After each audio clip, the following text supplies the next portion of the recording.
नमस्कार। मैं ज्योतिषाचार्य आशा त्यागी राजमंगल टाइम्स और धर्म मंच में आज आपका हार्दिक स्वागत करती हूँ। हम अपनी नई सीरीज स्टार्ट करने जा रहे हैं जिसका नाम है एस्ट्रोमॉम। एस्ट्रोमॉम जैसा कि नाम से ही जाहिर होता है कि मातृत्व का क्या सुख होता है, माँ का क्या दर्जा होता है या माँ बनना क्या होता है। सबसे बड़ी बात है कि हम सभी चाहते हैं कि एक सुसंस्कृत समाज हो, एक सुदृढ़ परिवार हो और एक अच्छा नागरिक हम तैयार कर सकें। उसके लिए माँ की भूमिका को हमेशा से ही बहुत मान्यता दी गई है और कितना अच्छा हो कि अगर हम बच्चे के जन्म लेने से पहले ही कुछ ऐसा कर सकें। हमें ईश्वर ने बहुत बड़ी शक्ति दी है, ताकत दी है और ज्ञान भी दिया है कि बच्चे के जन्म से पहले ही हम कुछ ऐसा कर सकते हैं कि हमारा आने वाला बच्चा जो है हर तरीके से स्वस्थ हो, ज्ञानी हो और उसका कोई भी ग्रह पीड़ित ना हो। निस्वार्थ और गहरे प्यार की बौछार गर्भ में पल रहे बच्चे की देखभाल ये एक माँ ही कर सकती है।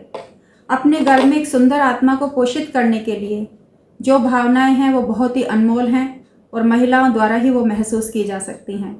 गर्भ धारण करना, बच्चों को जन्म देना महिलाओं के लिए सर्वशक्तिमानता का उपहार है, क्योंकि अपने गर्भ में एक दूसरी शक्ति को जीवित रखना, पोषित रखना और उसको पेट के अंदर ही संस्कार देना, ये भी एक बहुत बड़ी उपलब्धि है। जैसा कि हम सभी जानते हैं कि अभिमन्यु के बारे में कि माँ के जैसे विचार होते हैं, माँ की जैसी सोच होती है, बच्चे के अंदर ऐसे ही संस्कार आ जाते हैं, बच्चे के अंदर ऐसा ही ताकत और शौर्य आ जाता है। प्रेगनेंसी का समय 9 महीने का होता है। ज्योतिष शास्त्र ये मानता है कि ये 9 महीने 9 ग्रहों के अधीन होते हैं या 9 ग्रहों के अधिकार में आते हैं। मान्यता है कि जो गर्भवती महिला इन 9 महीने में अपने गर्भ में पल रहे बच्चे के लिए कुछ विशेष उपाय करती है, क्योंकि हर महीने एक अलग अलग ग्रह का प्रभाव हमारे गर्भ पे पड़ता है, तो उस बच्चे के 9 के 9 ग्रह मजबूत हो जाते हैं और उस बच्चे की कुंडली में उसके 9 ग्रह अच्छी स्थिति यानी उस स्थिति में होते हैं, वह जीवन में सभी सुख पाता है। और कहते हैं शास्त्रों में, और इसके प्रमाण भी मिले हैं, कहते हैं कि गर्भ में पल रहे बच्चे की तरह मजबूत करना बहुत आसान है, क्योंकि बच्चे को हम इस दुनिया में आने के तुरंत बाद बहुत सारी चीज़ें हैं, 8, 10, 12 साल तक कुछ चीज़ें नहीं सिखा सकते, ये नहीं करना, वो नहीं करना स्वास्थ्य के लिए। लेकिन अगर कुछ माँ के हाथ में है तो क्यों ना हमें उसे प्रारंभ से ही, शुरुआत से ही कर लेना चाहिए। हर गर्भवती स्त्री को आने वाले बच्चे की खुशहाल जिंदगी के लिए ज्योतिष शास्त्र में बताए गए उपायों को जरूर करना चाहिए, ऐसा मेरा भी मानना है। और जो ज्योतिष के बारे में थोड़ा बहुत विश्वास करते हैं, सभी लोगों को इस पर बहुत विश्वास है। इन 9 महीनों में हर एक महीना एक ग्रह से संबंधित है। कहते हैं कि ज्योतिष शास्त्र में बताए गए ग्रहों के उपाय करने से गर्भ में पल रहे बच्चे का भविष्य तो उज्ज्वल बनता ही है, उसकी सेहत, उसकी संपन्नता, ये सारी चीज़ें भी बहुत अच्छे से मान्यता प्राप्त उदाहरणों के साथ हम आपके सामने लेकर हाजिर हैं। जब कोई भी स्त्री कंसीव करती है तो उसका पहला महीना जो होता है वो शुक्र के अधीन होता है। शुक्र एक जो है जलीय ग्रह है। शुक्र ग्रह को जीवन में सुख देने वाला, लग्जरी का कारक माना गया है और पुरुषों में तो इसे पौरुष का प्रतीक माना गया है, क्योंकि शुक्र ही ऐसा ग्रह है कि अगर शुक्राणु नहीं बनेंगे तो प्रेगनेंसी नहीं हो सकती। ये अकेले स्त्री के हाथ में नहीं होता है, इसमें स्त्री और पुरुष दोनों का योगदान होता है। तो सबसे पहला जो महीना है वो शुक्र का होता है और शुक्र ग्रह को जीवन में सुख देने वाला ग्रह मानते हैं, लग्जरी का कारक मानते हैं। जिनकी कुंडली में शुक्र ग्रह उच्च स्थिति में होता है उन्हें जीवन में कभी भी सुख संसाधनों की कमी नहीं होती और आसानी से मिल जाते हैं। और पुरुष के चेहरे पर एक गौरवपूर्ण आभा दिखाई देने लगती है कि इसका शुक्र मजबूत है। अगर हम थोड़ा बहुत फेस रीडिंग जानते हैं तो हम बगैर किसी कुंडली के, बगैर हस्तरेखा के उसके फेस को देखकर बता सकते हैं कि सामने वाले का शुक्र बहुत अच्छा है। तो हमें पहले महीने में क्या उपाय करना चाहिए? माँ लक्ष्मी की आराधना करनी चाहिए, क्योंकि शुक्र जो है माँ लक्ष्मी का प्रतीक है।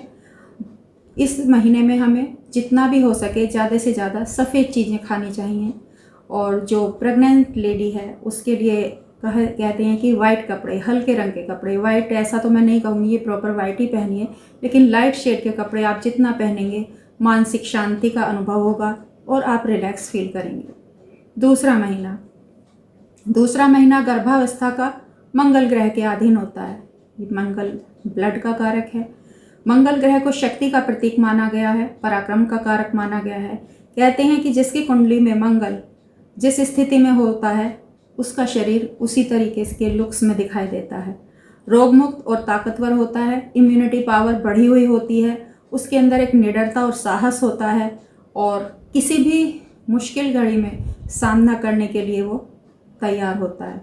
इसके लिए हमें दूसरे महीने में भगवान हनुमान की पूजा करनी चाहिए और जितना भी हो सके हमें रेड कलर के फ्रूट्स खाने चाहिए, जैसे चुकंदर है, गाजर है, इस तरीके की सब्जियां भी हमें वो खानी चाहिए जिनसे कि खून का निर्माण हो हमारे शरीर में। तीसरा महीना प्रेगनेंसी का जो होता है वो देवगुरु बृहस्पति के अधीन है। देवगुरु बृहस्पति का माना जाता है, कहते हैं कि ये जीव का कारक है। कहते हैं तीसरे महीने में बच्चे में जीव आता है, मतलब 2 महीने तक तो उसे एक पिंड का आकार मानते हैं, लेकिन तीसरे महीने में बच्चे में जो बॉडी पार्ट्स हैं वो थोड़ा डेवलप होना शुरू होते हैं और जीव का कारक मानते हैं। इसीलिए देवगुरु बृहस्पति जीवन में शिक्षा, रोजगार, विवाह और संतान इनको प्रभावित करते हैं।